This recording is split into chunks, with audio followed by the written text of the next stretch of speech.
Thank you for tuning in to Dana of All Trades. Right now I want to give you a few tips that I use when I'm hanging a wall collage.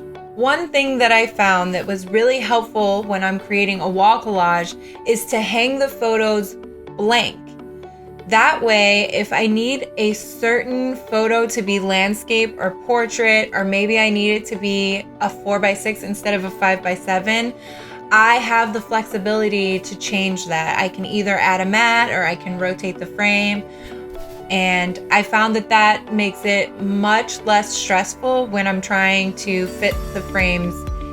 Another thing that happens when you hang a lot of frames together is you'll level them all out, and then over time, just windows opening or people walking by, the frames get kind of janky. Like I know at my dad's house, his frames are right behind the couch. So always we're like bumping into the couch and bumping into the frames. And so they kind of get rotated. I found that the best thing to do for that is to just put a piece of tape on the back bottom side of the frame. So after I have my wall collage hung and it's all set up the way I want, I just simply level out the picture perfectly, and then I stick a piece of tape behind, and then it never moves.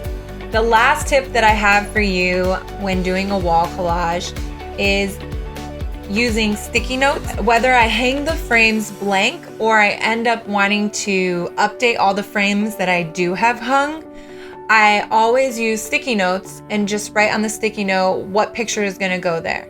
It makes it really easy when I go to print, and then I know what picture is going to go where and what size it needs to be.